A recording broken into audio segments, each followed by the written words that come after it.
All right, good morning, everyone. Hello and welcome to the Center for Nonprofit Management. My name is Meg Morgan, and I am the Director of Communications here at CNM.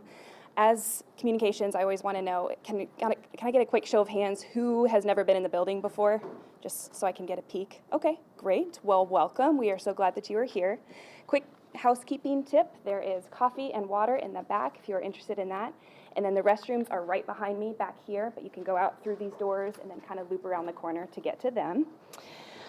This is a really exciting day for us because this is one of our community initiatives here at CNM, and we are really thrilled to be partnering with Metro Arts for this today.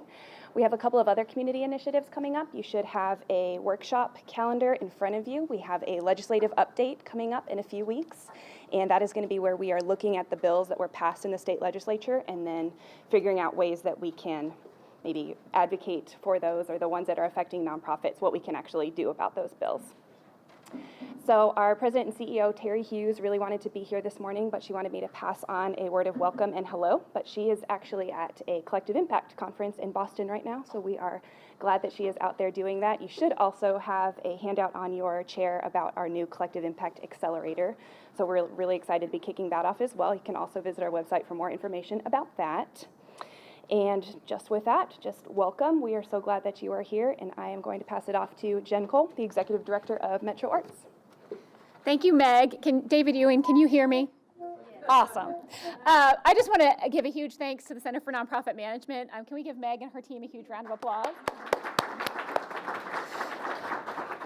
They don't often do Monday events because they're worried about people coming, and I think that you all proved them wrong, so thank you for this. We're real excited to be here and to sort of unveil this plan to you all and really make it about the community, because that's what it's about.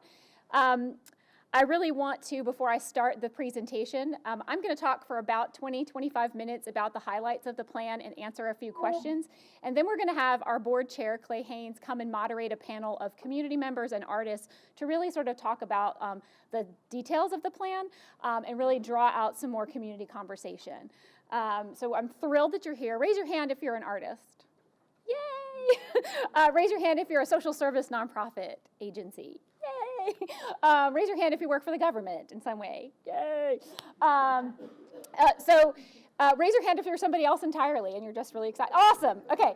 So the whole point of today is to really pivot where we have been with public art and really talk about where we're going with public art. And where we're going is really around investing in an ecosystem, and you are that ecosystem. The ecosystem of public art is created with artists and government partners and nonprofit partners and community-based partners, and we really want to dig into that notion today. And so I'm really glad that the audience that hear this plan and kind of respond to it is evocative of that very ecosystem.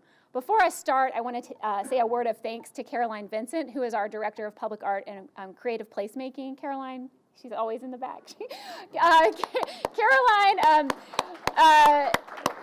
many of you know her, many of you love her. She and her team have really been on a journey with this plan for about 1.5 years, and it wouldn't be here and we wouldn't have gotten to this place would it not been for her leadership. So I want to publicly acknowledge her, as well as folks who served on the, we've had several advisory groups throughout this process, our Public Art Committee and our Board of Commissioners who've really been deeply invested in this. So I just wanted to say that note of thanks.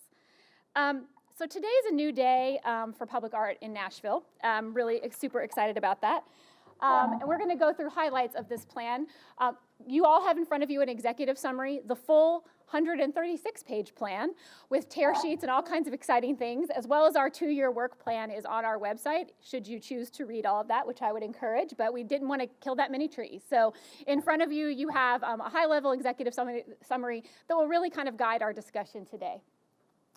So it goes without saying that public art in Nashville, this plan really signals a key direction, a direction I just sort of talked about, that really is that anchoring that public art in Nashville and public creative placemaking is for every Nashvilleian, and that it really reinforces the mission of Metro Arts, which is that every Nashvilleian gets to experience a creative city.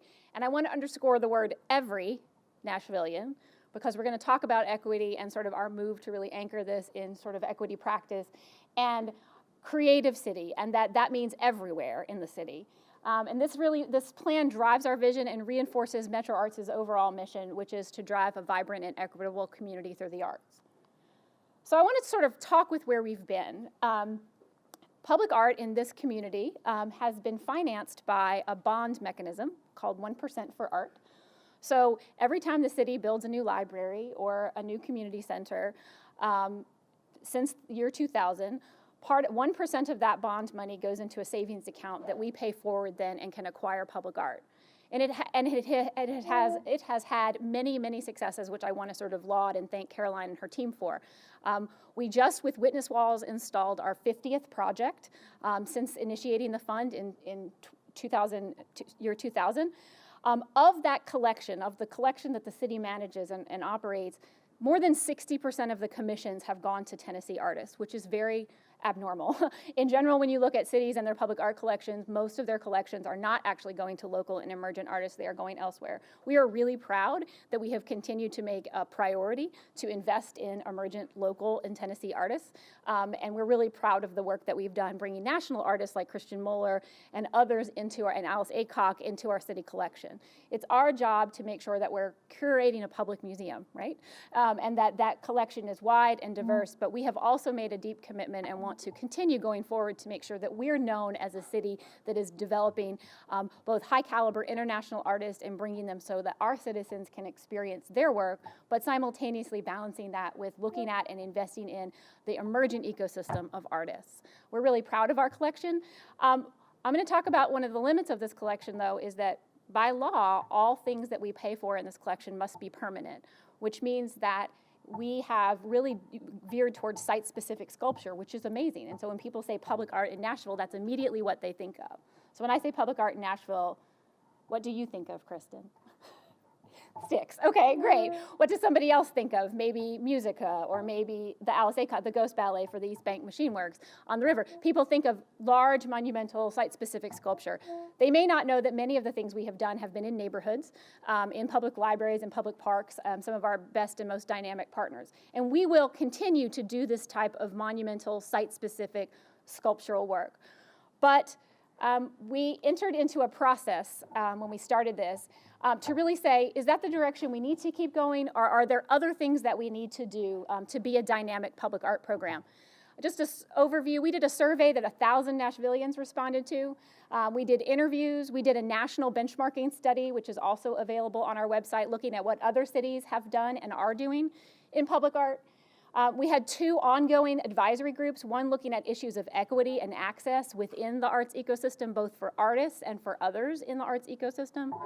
And then one looking at the ecosystem. So here's the deal. Public art is a process. It's not just the artist and their vision and us who are paying them. It is a network of curators, fabricators, intermediaries.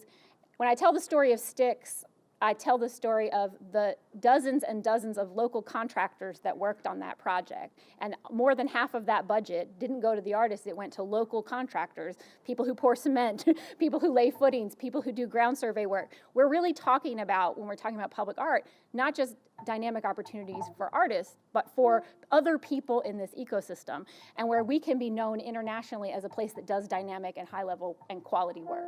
So we sort of convene working groups to look at those 2 things. We also, as you know, Metro has been in a planning phase. We attempted, once we sort of got this input, we synced our plan with the Plan to Play, the Metro Parks plan, the Sidewalk plan, the Nashville Next plan, and a variety of other plans to make sure things we were putting forward were in conjunction with our other Metro partners to make sure that we are doing our best to do economy of scale with our Metro partners. And then we entered into a 6-week open public sharing process that wrapped up last month, and now we're here. So I just wanted to sort of go over the public input that was really important as we got here. And we heard in that over and over and over again that Nashvillians love and value their public spaces, and they want more public art. When you do a survey and you ask questions about publicly financed art, you maybe expect lots of icky answers. We actually got overwhelmingly positive answers with people who loved public art, even if they didn't love all of the public art, and they wanted more of it in their communities. We also heard from artists that they wanted more agency and more understanding of how to get involved in the public art process. And we heard from community partners who just wanted to understand how they could be a part of the dynamic opportunities around public art. What emerged was us anchoring our work in some values that are going to thread every needle that we do going forward. One is that we're committed to equity. This means looking at how artists and who is creating art, how they're creating art, and looking at barriers for access. Strategic individual barriers and structural barriers. The reality is public art in general is a field dominated generally by white men. We want to be a lead pushing the question to change that dynamic and to really ask questions about why. The second, we're committed to artistic practice. The reality is public art isn't necessarily a construction project. It is about the artist and their vision, and looking at how artists and their vision can inform the public realm is critically important to us as a city as we are changing. And the last, we're committed to the public realm. We might disagree on many things as a society, but what we have in common are our public spaces, our places where we come together and create narratives and norms.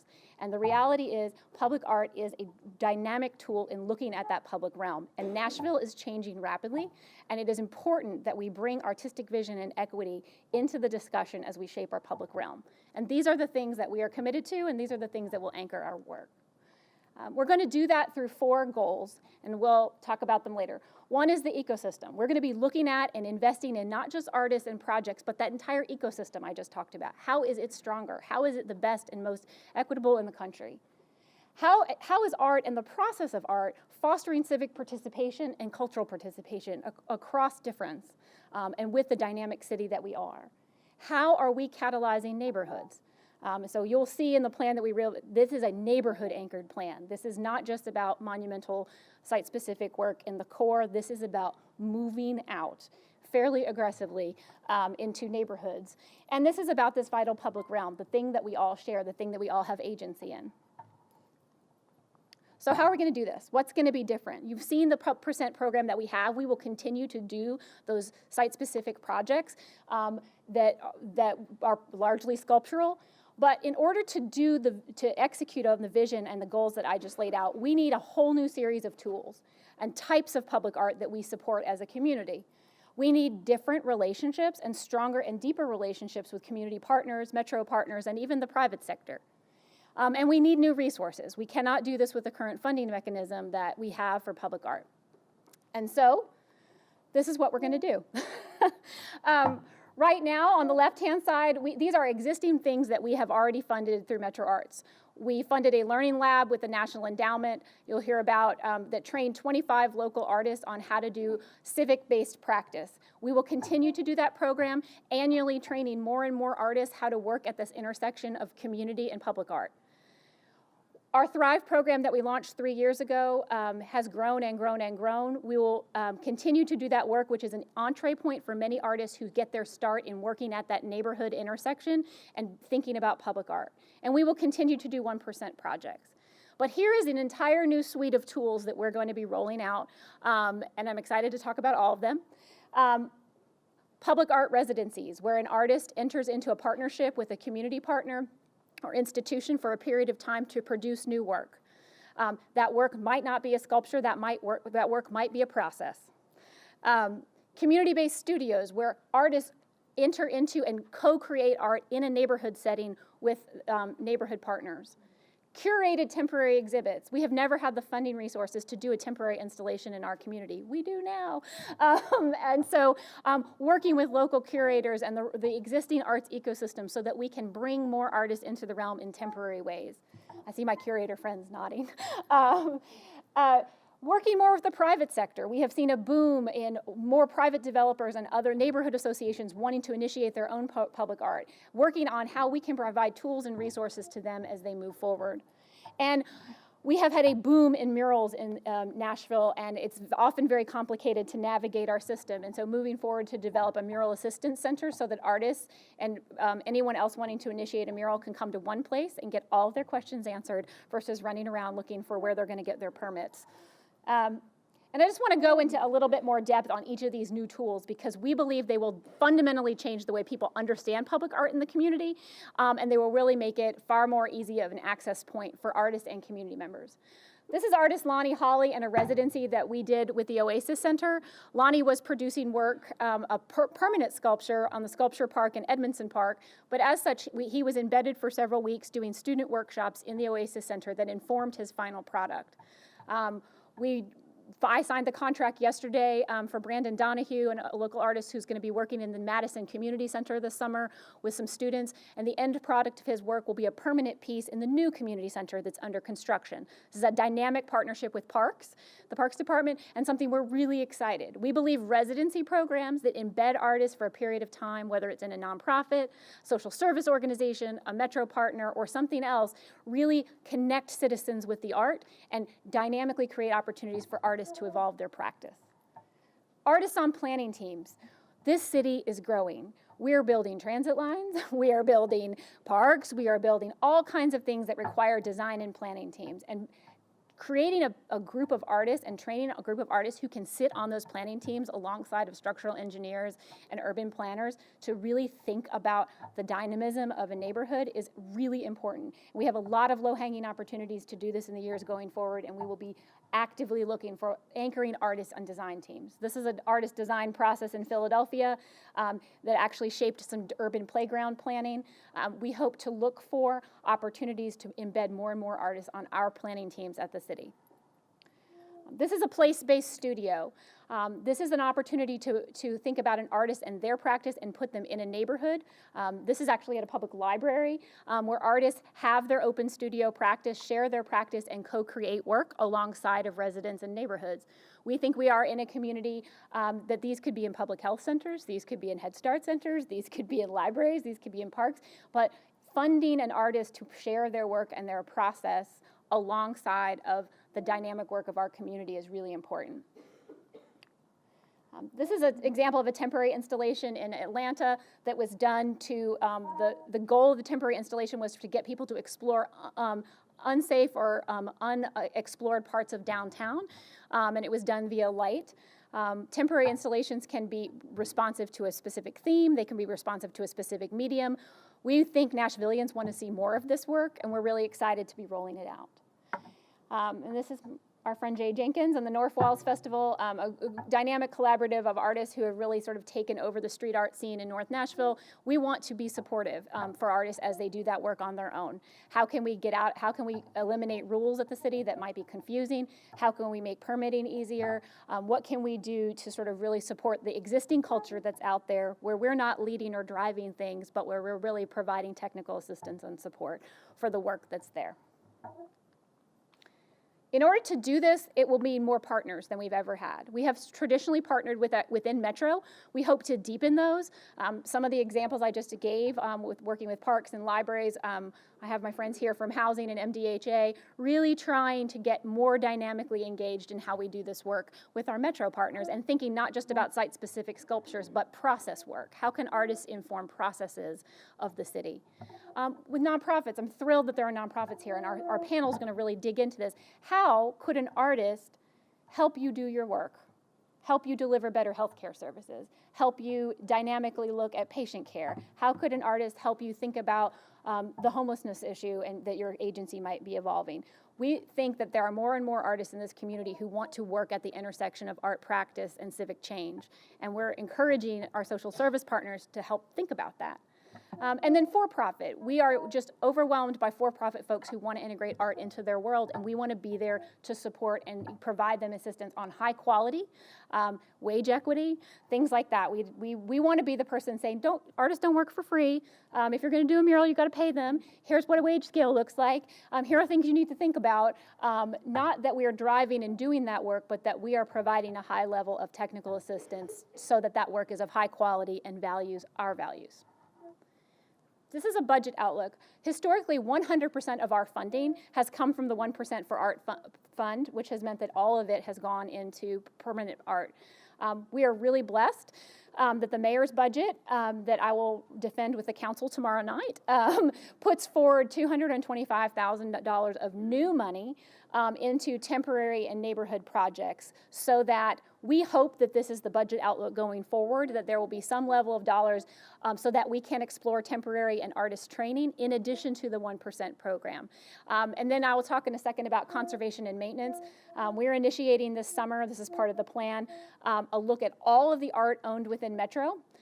Many of the art pieces in Metro came into Metro coffers prior to us having a public art program.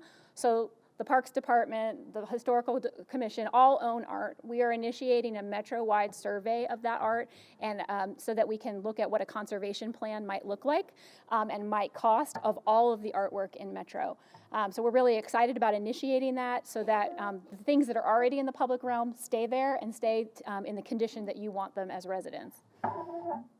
Here's just a high-level look at our one-year priorities. So in the plan, you will see that there are things that we lead, that Metro Arts is sort of the driver and main financer of. There are things that we partner on where we are investing money and time, but someone else is also investing money and time. And then there are things that we seed that we're really just providing technical assistance or high-level oversight for, but that really are being driven by others, and that's good. We want to get out of the business where we're the only people doing public art. We want lots of other people doing public art, because that is a much more dynamic space for our city. We will be launching a portable collection, partnering with the courthouse. We've identified 7 floors on the courthouse where we will be initiating a major acquisition of local artists to purchase their work. We believe this is an economic boon for local artists. It'll be an opportunity for us to work with local galleries and really be able to put that work into the public realm. We're going to pilot this with that building, but we hope to identify other public spaces and continue to make a regular habit of investing in and purchasing the work of local artists, so that all residents can experience that when they come to public buildings. We've added a public art track in Thrive that will be a higher level budget for those artists who want to initiate public art projects in their neighborhoods. We'll be initiating and looking at other temporary exhibits and projects, and we will be launching the Mural Assistance Center that I've talked about. We will continue to partner with a variety of artist residencies. I mentioned the one that we're piloting at Parks. We are exploring several others that are not quite signed and sealed yet with partners, but we'll continue to look at the opportunity of embedding residencies throughout the city. We will conduct Learning Lab. We'll start initiating a call for artists to submit for the lab this fall. We will do the collections assessment that I just talked about, and we are working with our transit partners actively to do and seed and pilot transit-initiated projects, with the idea that eventually we will have design standards and a toolkit for how we work in art in transit, from everything from crosswalks to safety to bus shelters, so that we have standards so that neighborhoods can initiate their own transit projects that are kind of covered through the design standards. And then we hope to continue to work with people like you who want to self-initiate public art and coach and support that process, and eventually move to having a private developer resource center where private developers can come as a one-stop shop and find local artists, find local fabricators, and really sort of move the needle on the private sector initiation of public art. You can see where these things are funded in a mix of our regular fund and not, and we're really excited. We believe this pivot is much more equitable. We believe it really is an investment tool. We believe it brings far more people into the conversation about public art, and at the end of the day, it creates a more dynamic public realm that we're all invested in, and we're really excited to do this work with you. So that's the full plan is there if you would like. I'm going to take about 10 minutes of questions before we go to the panel. So that's where we're at. Sarah Martin McConnell has a question. Is there any discussion or forward-looking to include other forms of art rather than visual, music, theater, dance, in your public art realm? So Sarah's question, this is for Metro 3, I'm repeating all the questions. Sarah's is to ask whether other mediums will be included, and yes, that is very much the case. The Learning Lab this year had theater artists, multimedia artists, so yes, the reason that temporary art is so important is it allows artists of other mediums to come into play. So very much so we're looking to widen what public art means in terms of medium. Yeah. Other questions? Yes. How do grants figure into this? Do artists apply for grants, or is there? How does the grant program interface with this program? It's a great question. So the question is, how do our grants program interface with this? So right now, the resources, the financial resources are totally separate. The grants program also has additional resources in the budget and will not be affected by this. We are not, right now, we will do this in a couple different ways. Artists will be able to apply through our Thrive program. There will be things that we initiate through the purchasing process. So the way public art works is that you have to initiate a call for artists and what is called a purchase process for the city. So my sense is that artists won't apply for grants. We're actually not legally allowed to grant money to individuals, but we will do calls for artists on contract, et cetera, like that. So I actually don't see them as certainly not interfacing with the resources in the grants program. I do think it's an opportunity for our granted organizations to think about more dynamically how they're working with individual artists and sort of what that might look like. Does that answer your question? Okay. Sure. In that, so where do the administrative fees come from? Do they come from the Metro budget, the Arts Commission budget, or is there, on the pie chart, there wasn't an administrative fee? You mean for our time to administer the program? It's a big job. Yeah, so our staff right now are paid for, yeah, that's just the resource cash budget. Our staff right now resources are a balance between percent for art funds and general fund cash resources. We will probably be looking at, not this fiscal year, but as the program grows and evolves, looking at contractual workers and potentially other staff. Depending on where the transit work goes, we may move forward more dynamically because that's such a big priority for the city and looking at contractual work there. So it's definitely in our radar screen to make sure that we're administratively covering the time it takes to do this work. Yes? Could you say a little more about, for the nonprofits in the room, how A, we can help you? Sure. And B, how an artist might integrate into a given nonprofit? Sure. I mean, the thing so Trish's question was really about how nonprofits could think about this and how an artist might integrate. The thing I would ask you is, every one of you knows your mission by heart. Is there a problem that you have? Is there an idea that you have where an artist might help illustrate, move that process along, think something differently? I'll give you an example from some friends of ours. Some friends of ours are theater artists, to Sarah's earlier point. They work, they're directors and actors and dramaturgs. They were working on a project in Milwaukee with a group of senior centers. And one of the things that the seniors identified was that the reason they weren't going out and going to the senior center was that the traffic lights were not timed properly and they couldn't get across the street. And so this was a major issue, and so they threw it at the artists and said, well, what are you going to do about that? How are you going to fix that problem? And the artists created an interventionary play.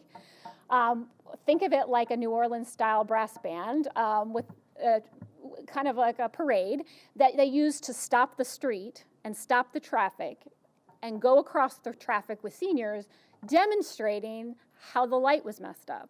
And they did these interventions and these like mini plays all around the city, figuring out how long it actually took seniors to cross the road with this parade.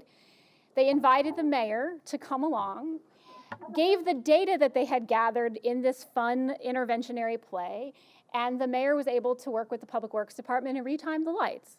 So this is something that the senior center folks would have never thought of, and that was a unique intervention led by artists.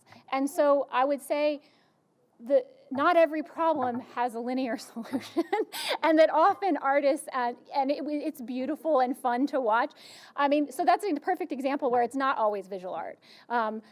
Theater artists, sound artists, multimedia artists, dancers have incredible opportunities to use their craft in a civic space. And that's what we really want. And the wonderful part about this plan is that these tools that we're rolling out, these new and different tools, we think are demonstrative of things that will allow artists to do that more, right? And to enter into a partnership with us or with others in that space. So I'm going to take one or two more questions and then we're going to pivot. Yeah. So the Public Art Community Investment Plan is primarily focused then on these actual public art pieces more than on, like, we're from a music-based nonprofit, and I thought it was kind of arts in general, I think, kind of like some of the others. And so this is mainly focused, though, on that public art, not on any of the other theater arts, musical arts, or anything like that? No, I mean, and so, yeah, so because this is something that we can't, because we have the agency and fiscal oversight of these resources, and that's our sort of jurisdiction for the city, that's what that called us to do. I think we always want to support the larger arts ecosystem, but we're not sort of legally asked to do that from the music ecosystem or the arts or the other arts. So this is sort of one of those things. So I do think there is huge opportunity for musicians to be more involved in the public art space. If you look at other cities, they do composition stuff. They do, the Portland Public Transit System did an individual call for artists to curate sound for each of their stops on the light rail. I mean, I think there's an incredible opportunity here for us to widen the net for how musicians, how sound artists, and how others are sort of involved in this program. Yes, sir. What constitutes like permanent in terms of like You just asked a lawyer question.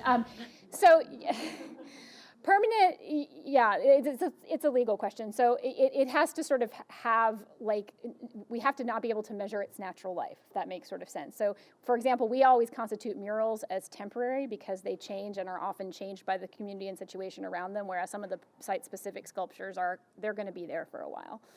So it tends to be sort of a legal definition that we go back and forth with our team about, but it usually has to have a natural life of, well in existence of 30 years. So, yeah. And that's because the funding tool that we're using for it is a construction tool. It's what the city uses to build buildings that are supposed to be permanent. So that's the legal reason as to why that's there. So I have one last question, and then I'm going to introduce the panel. Thank you all so much. Are you excited? Okay, good.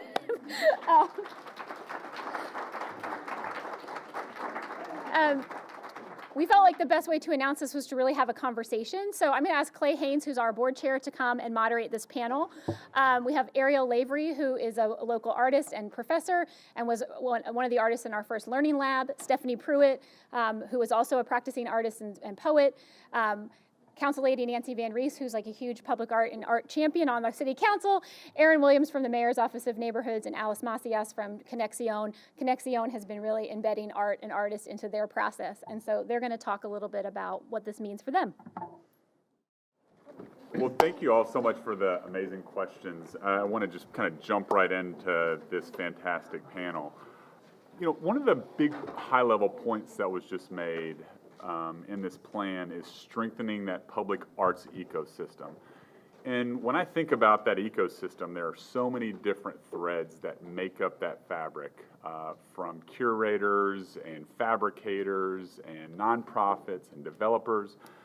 And, I'd like to hear from each of you about how that can be strengthened the most effectively and potentially where some of the gaps might exist. Anybody want to jump in on that first? Yeah, I mean, I thought a lot about, as one of the artists that participated in the first learning lab, I thought a lot about the effectivity of the learning lab and actually connecting artists from all over the city, because I met artists that lived down the block from the place where I worked at Watkins College of Art, and I had no idea that they were there. So that's something that I feel like Metro Arts could actually really initiate quite easily, is like a networking capacity for artists to actually get to know each other and this thread to start to develop, because there's so many different engaged communities that are all sort of working within their own circles. It would be really exciting, I think, to see conversation happening between those circles. Yeah, just to add a little bit more. No, I definitely agree. More networking, more opportunities to connect, but also a lot of more mentorship within newer artists and emerging artists who are more familiar with the city and the ecosystem that already exists, and especially working with artists who are fairly young, even students who are in high school who are very interested in art, and sort of building that pipeline for future artists who will be in Nashville and contribute to this ecosystem. So I would say I'm super excited about the neighborhood art that's coming. That's been a gap that I've seen historically. So a lot of folks think downtown is where you have to go to see art. So they may not notice the art that we see in our libraries or in our parks because they're not looking for it there. So these neighborhood-focused projects, I think will go a long way to bridge that gap. I'm excited to see that. I think it's easy to overlook when we say the word ecosystem. It sounds like this kind of fancy, cultural, artsy, sciencey maybe kind of thing. But what I found is that arts projects spread a very wide net into the community. So when we talk about an ecosystem, as an artist, when I'm initiating a project, I'm often looking for a bookkeeper to help me figure out and manage the budget. I'm seeking out researchers at local universities who can help me with expertise. I'm talking to contractors. I'm talking to fabricators. I'm talking to carpet installers, just a wide range of people. So when we talk about the arts ecosystem, I think this is a plan that recognizes that it covers a wide array of people and professions in Nashville, and it reminds us just how connected the arts and a realistic arts project will make us be. And so a city that has mechanisms to actually include all of those people systematically and in a fair, equitable way is a city that can get things done. I think one of the most exciting moments in my public art career was when I saw a Rains electric truck installing sticks, because I knew that, hey, that business is in my district. I think that empowering the local contractors that get these agreements to actually help them tell their story as well, so that whenever they're soliciting new work, whenever they're putting together their little brochure or program to get additional things, when their salespeople are going out saying, these are some of our projects that we're proud of, that we're helping them understand how to use authorized images of their work. And I think that that could be something that we can continue to help with as well. So many topics that were covered there. I'm going to choose one of them. And let's talk about neighborhoods a little bit. I think that was kind of a theme there. Can we discuss more ways that public art can be activated in those neighborhoods from each? I'm very curious from both the council perspective as well as from the artist perspective and the nonprofit perspective. So I think there's a number of different ways we can go with that. Stephanie, do you want to maybe start off with how public art can be activated within neighborhoods? Absolutely. When we talk about public art, and often we think about a physical place where the public might engage with a creative experience. But when you think about where you invest your time, your energy, and your money, quite often it's neighborhood specific. So artists who are living in a neighborhood, who know people, who know the issues that are happening there in a very intimate, day-to-day way, I think now have a mechanism in which they can activate that personal, cultural, neighborhood expertise. So whether that is a physical, sculptural work, or a mural, or it's an arts experience or an event, whether I'm looking at artists here in the room who do some amazing storytelling. I'm looking at Kristen, and I'm thinking about all the stories that live in our neighborhood. So to harness the talent of a storyteller who can come out and transform people's truths into a story that all of us can consume and engage in. I'm looking at David Ewing, who is an amazing historian, creative person, and understands the fabric and landscape of Nashville in ways that many of us don't. And I'm thinking about the creative people in his realm and some of the amazing events he's had in his home, where he's brought together people you don't typically see together in one space for a creative, arts-rich experience. That's public art. It's not what we typically think of as public art, but it's taking the creative expertise we have right here in all of our neighborhoods and creating something that we can all be a part of, that it affects our quality of life. Sometimes when we talk about the value of art in a neighborhood, we say, oh, well, if there's this mural here, then it will increase foot traffic and more people will walk into the business and the business makes more money. And of course that's important. We can quantify the value of art. But what's even more important is, do I enjoy my life here in the neighborhood? Do I know people who live near me? Have I been in their homes? Have I looked at something with them and saying, what in the world is that? And the person next to me says, oh, well, it reminds me of when I was 7 years old. And suddenly we have this conversation based on something we're looking at together. It creates a shared experience that nurtures community. I think that ultimately public art is placemaking, and there's certain signs that you can say placemaking signs, and that can be a piece of public art. But I think any good artist that receives an opportunity to put public art in, the first question is, where is this going? Tell me about it. Who are the people here? What's the history in this situation?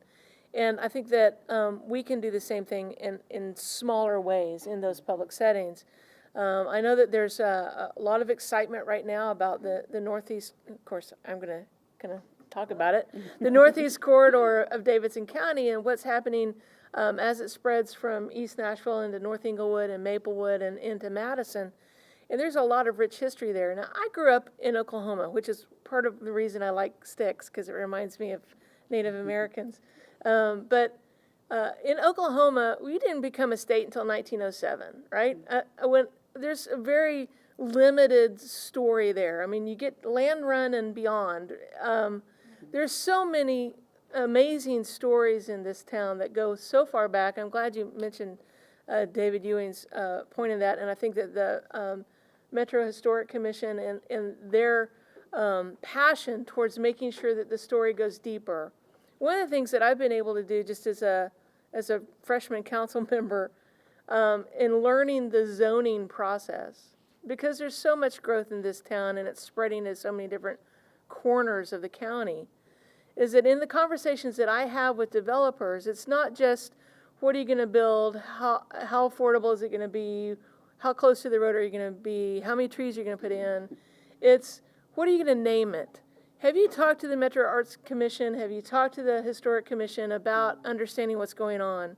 So two of the new developments that are coming into my district, we've been able to name things, right? So the Baxter Station is going in because it's very near where Baxter, the railroad guy, put together his farm. It's right next to the train tracks, and they're calling it Baxter Station, and each type of housing product will be named after the daughters of the Baxters.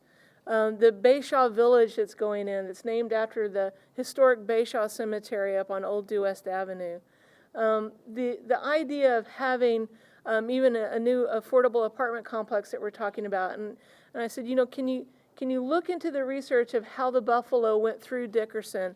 They're going to be calling it Buffalo Trails. So kind of having a sense of opportunity in naming things as we build them that attach Renaissance to history, and then therefore kind of spark ideas of how can we design this in such a way, how can we involve artists in such a way to actually benefit in the naming of those areas. So I think that we can all find new ways to actually create senses of place as it relates to our history and how we're moving forward.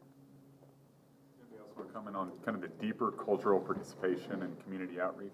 So I'll jump in. So my role in the Office of Neighborhoods is constituent response, which is often just fixing problems. So I'll look at this in terms of problem solving, and instead of presenting this as just an enhancement to a neighborhood, which is I think how a lot of people who maybe aren't involved would see art. You know, we're going to get something pretty, this is great, we'll have some identity, but presenting it as a tool to solve neighborhood questions or problems or concerns as something they can use to sort through maybe differences amongst the neighbors would be a way that we can assist in maybe this process. Yeah, I'm just thinking about some of the last couple things that were said about I guess in some ways increasing diversity of the neighborhoods, but you know, a little bit of in other ways homogenization of the neighborhoods, and the way that you have different populations starting to mix, and sometimes those different populations and neighborhoods means that neighbors don't necessarily connect immediately. There's maybe not the same kind of mentality in some neighborhoods that existed in the 1950s. And I think that like events-based, experientially based activities can actually serve to connect those neighbors to each other. I mean, it's something that I think about. I live in East Nashville, and I think about it constantly, you know, it's like this, how to create that connection between myself and my neighbors as an artist, so. And that kind of hits on one of the big themes throughout both Metro Arts and the direction that we're headed, as well as what we saw in this new public art plan, is, you know, I can't state this clearly enough, is that Metro Arts is committed to equity, right? And it's, you know, if we did a word map of the words that we discussed at the Metro Arts Commission, equity would be one of those very, very large words on that word map. But as our executive director said, that's not a linear process. So, what does that look like? I want to kind of probe a little bit deeper into what that looks like in both the medium as well as the long term, and then how can we, as a commission, best focus our efforts? Alex, you didn't get to answer anything on the last one. I'm going to put you on the spot. Okay.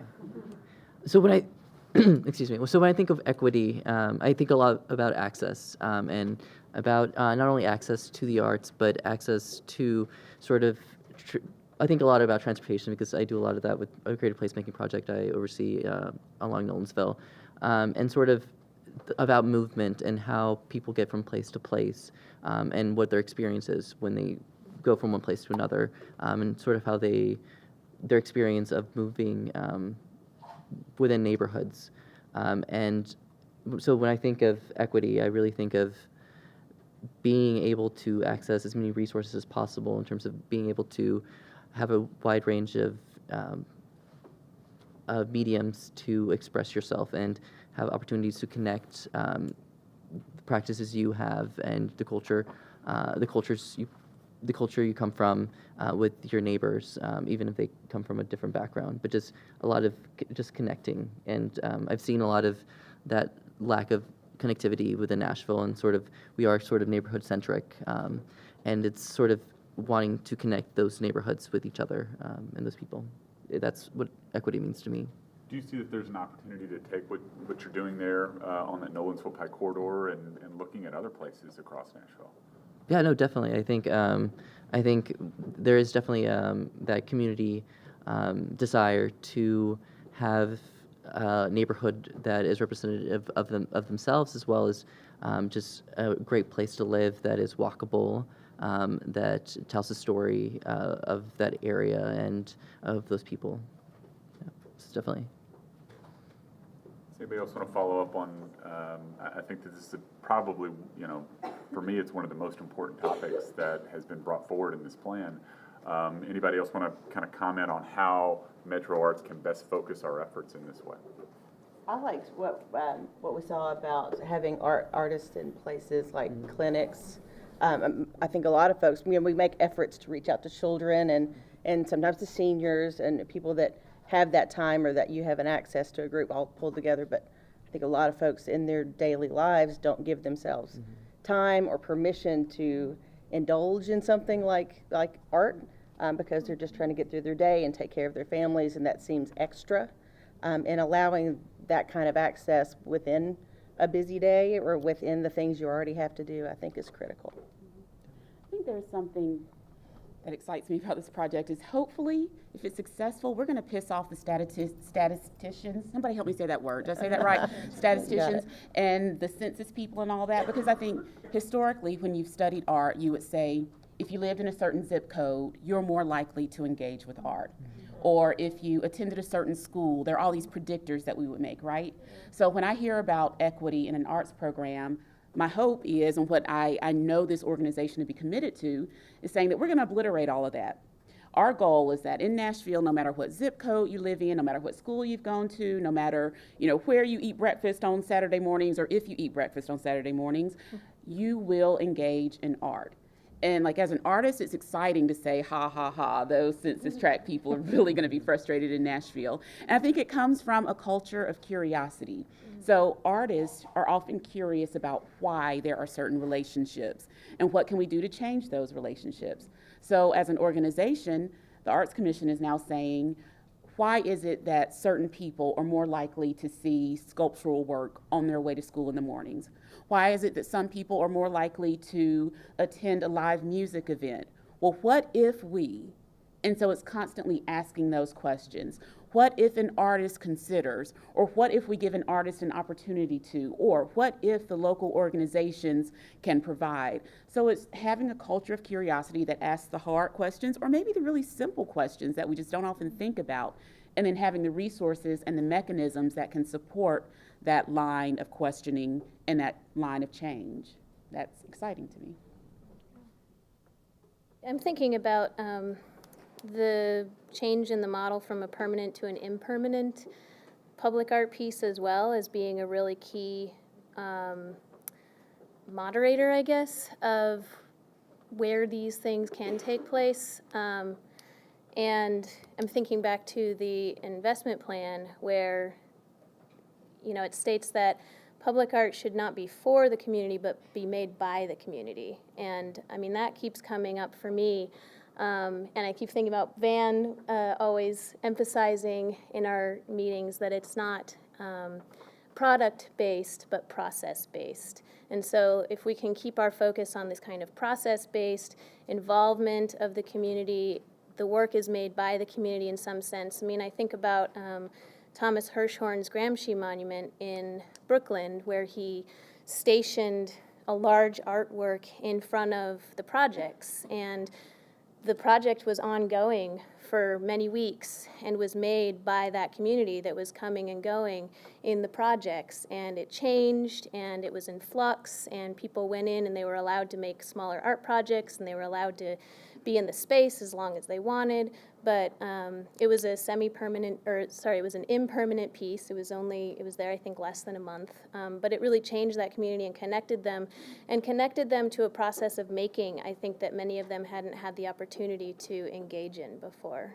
So that's kind of like where I'm thinking about it, is like continuing to return this idea of process-based, made by the community. And an artist can really kind of facilitate that because they have the tools and experience to provide a community with that experience. Anyone else? So one of the things that I think about when I'm digesting this plan, and I've got to admit I haven't read all 136 pages, but we have our Thrive micro grants on one side, and then we have the large 1% pieces on the other, and it kind of fills in a lot of that gap. So kind of beyond those static public art, sculptures, this plan is really about social change and transformation.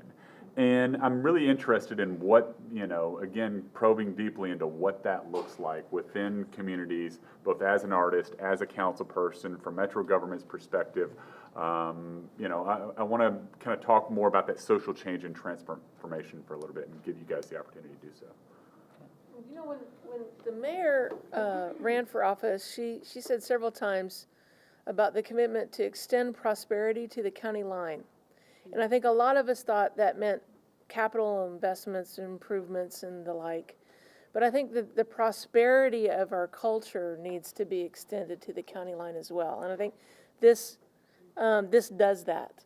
And I think that when we talk about equity and we talk about access, because we're such a large county, it's been very difficult to try to throw a big enough rock for the ripple to get all the way out. And I think that with this, we've learned we can toss rocks in different directions. And I think that it's going to be extremely exciting to find the advocates in those different ripples to make it succeed. There's so much rich history and so much story to be told, and so much anxiety over it not being told, that I think the artist has a unique opportunity to drop themselves into those situations and say, we are listening. We want to tell this story. How would you feel best heard? And I think that those things, I think, ultimately make this plan actually doable. And I'm looking forward to it. I think that artists are the just best creative problem solvers that exist and that I've interacted with. And I think just making them center to a lot of these metro planning organizations, or just including them in these conversations, or putting them center into these conversations and helping facilitate these conversations, and just getting connected with council people or just community members. They're just fantastic resources to actually get work done and sort of light a fire under people and just get them to see that they're able to engage their council member and actually see a change in the landscape of their community if they just get involved.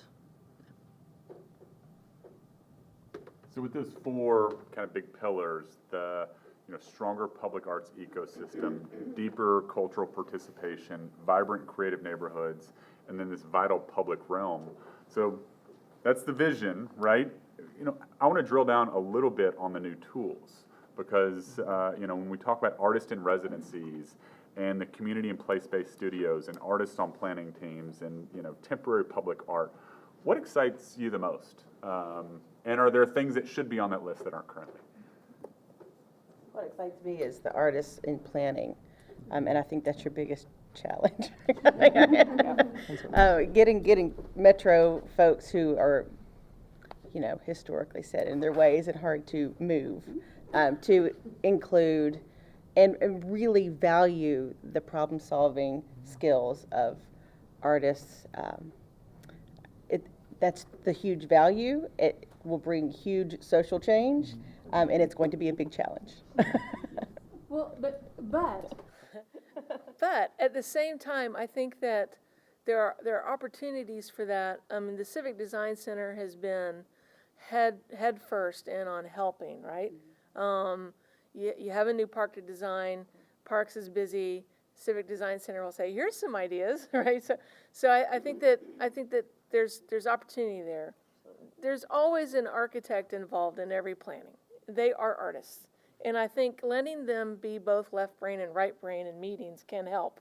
I know that I have had conversations with other council members and continue to try to find opportunities to where whenever there is a community meeting about a thing, that you've identified local artists to be at the meeting and to empower them to speak. And I think that one of the things that I'm excited about is the analysis of where are we? Where are these artists?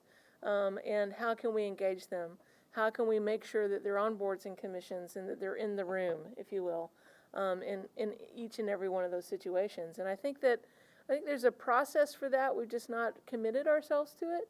And I think that it's absolutely possible. And I don't think it's too completely foreign, because I think when ultimately planners are drawing maps and drawing where trees go and trying to decide what needs to happen where and what would this look like in 30 years. I mean, that thought process is still what we've just talked about. And I think that I still have a optimistic attitude towards the planning department and the folks that work in the process of trying to build new things in Nashville. We simply have to be more bold to make sure that we're empowering artists that may already be in the room to have their voice. And of course, you have a fierce advocate in Jen, Yeah. who keeps reminding all of us of the resource that we have, and that's, really where the change is coming from. And that's really important. I mean, you can't overstate how important it is as an individual artist to have someone advocating for having an artist at the table. Yeah. Because, and I don't want to paint all artists with a very broad brush. Oh goodness, how cliche could that have been? But I don't want to say that all artists are anti or awkward or different or whatever. However, I will say creativity at its core is about doing something differently, looking from a new perspective, putting things together that you might not anticipate. That process is inherently messy. So sometimes having an artist at the table in residence as part of a design team is going to shake things up. But having a Metro department and having organizations that have done this before and who can vouch for the fact that having this creative and unique voice pushed us further, made us think more, helped us to find some of the holes we would not have seen, is critically important, so that when the artist walks in with purple hair, which I might have tomorrow, or the artist walks in and doesn't want to sit at the table, they need to sit on the floor, or they want to be writing literally on the walls and dry erase markers, somebody can say, you know what, stick with the process. It works. Let them be who they are, and they're going to help you see some things that you might not see. That's critically important for an artist. And I'm looking out in the room and seeing some people who have been waymakers for me, who have told somebody, Stephanie's going to show up. She might not, do everything that you all are doing, but trust the process. That's vitally important. And to say that we are not going to be a static city. We are not going to give in to the status quo and do things the way that we have always done. means that you are inviting change agents to the table. And not only inviting them to the table, because I've sat at many tables where I really could have just stayed home, you know? So it's not just inviting creatives to the table, but actually valuing the voice and lifting up their unique knowledge and expertise. So that's exciting. Alex, do you want to talk a little bit about how that worked? We talked, within Metro government and all of those functions. What about on the nonprofit side, and specifically what you did, again, oversee there on the Nolensville corridor, about how you engage artists in that process? Yeah, definitely. So, let's see. I'm trying to think what. Okay. So engaging artists in the whole process in terms of helping. Last year we had community meetings, and we made them be fun and dynamic meetings. So we invited artists to come and sort of do, allow them to do, have people interact with Play-Doh and pipe cleaners, and just like visualize what they wanted their community to look like. And throughout this whole process of just trying to push the envelope and trying to work with Metro agencies to move projects that have to do with transportation and really just transportation and things that are very set in their ways. We've had artists involved in getting them to really help change the way people think, and then just think of like different ways that people can move from one place to another. And then we're offering small grants for artists to collect those stories of the community, to showcase who are there and like what there is, what assets exist there. I'm trying to think how to best answer that. That's great. Yeah. Okay. That's great. Yeah. Hey, what about? I want to hear your perspective on these new tools when we think about artist residency. And I want to go back to Well, like I said, the Learning Lab, which was a year ago now, was an amazing thing to be able to take part in. I'd always had interest in pursuing a kind of, in my initial understanding of the practice was more of a social practice, but got introduced to a civic practice model through the Learning Lab, and it was just a great training tool, and it's great to know that Metro Arts is coming to the local artists that are already existing here, rather than kind of trying to, I guess, bring in outside artists to enact these kinds of changes, which I've seen in other city models. So that was a really great opportunity. I mean, speaking from the perspective of a teacher also, I know that I have a lot of students who are really interested in moving into this realm of being an artist, and being kind of a community voice and a person who engages a community rather than a person who stays in the studio all day long. So, I mean, I think that just the model changes are inherently helping this next generation of artists as they're going to start to come into the community. You asked about the residencies? Yeah, just the tools about how we implement this larger vision. Well, I'm excited about the idea of artist residencies in collaboration with some nonprofits. I'm actually working with a couple of my colleagues to help develop a residency model for Urban Housing Solutions, which is a nonprofit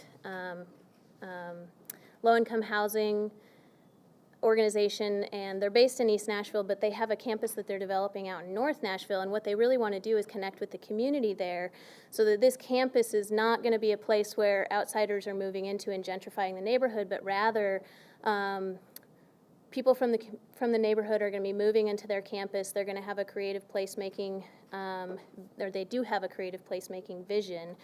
They want to have a maker space, a gallery. So much of their housing, like 10% or something, is going to be devoted to artists, but they really want this to be community-based, and one of the things that they wanted was an artist residency. So we're trying to develop this model of getting an artist residency program there that would really be focused on engaging the community and perhaps have some themes of social justice, equity, these sorts of conversations that we've been having about what artists' residencies can actually look like. Fantastic. All right, we have just a few more minutes, so in closing, I will just give you an open kind of invitation to tell us and the entire audience and all of the viewers, what excites you the most about this plan whenever you heard Jen's presentation?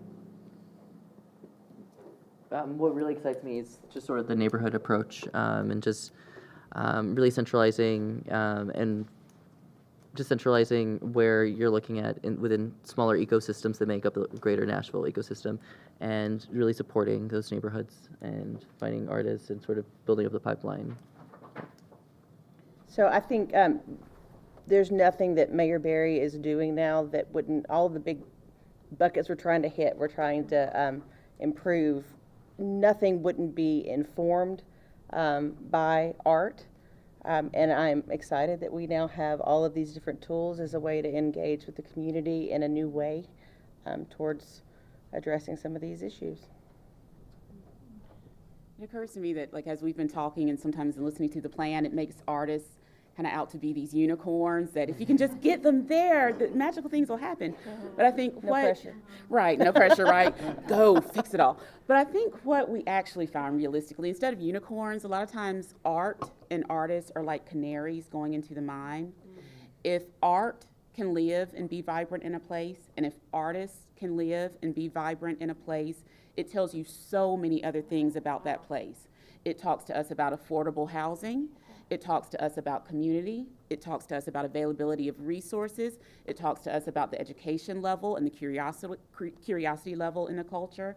And I think this is a plan that recognizes all of that and encourages all of us to be a part of the creative process in whatever way we innately are, but also reifies the fact that we want this to be a place where creativity and thus all of those other markers live.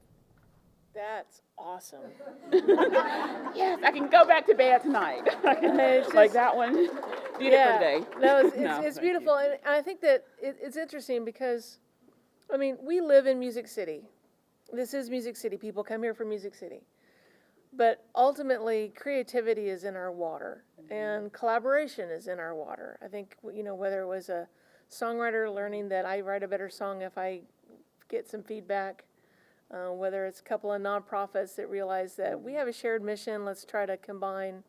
The city, unless you leave it, you don't realize how unique those assets are.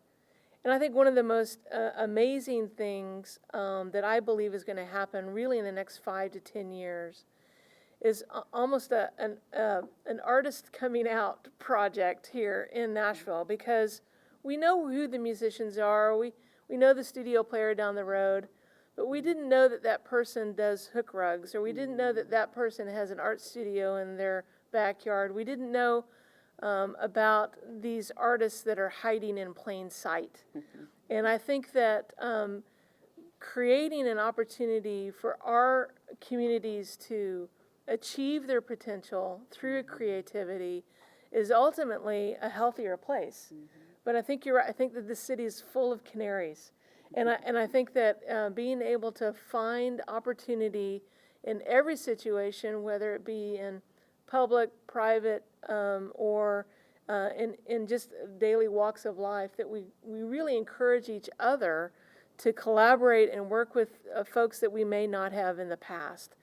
We talk about the equity, and we talk about whether or not this neighborhood needs something. Well, you know what? The thing that neighborhood needs is there. It's about, if you will, the sculptor taking away the rock, not building a sculpture. And I think that the most exciting thing about this era of public art in Nashville is the fact that we're realizing that we ourselves are the art. All right. I don't feel like I can say it any better than Stephanie said it. I will concur with that. Well, I want to thank everyone so much on behalf of the Metro Arts Commission for coming today. I think that each of you, just by evidence of you being here, are going to play integral roles in the implementation of this plan. I know that many of our staff members will stick around afterwards. I'm sure that there are lots of questions. We will, try to address as many of those as we can, and I will hand it back over to our executive director.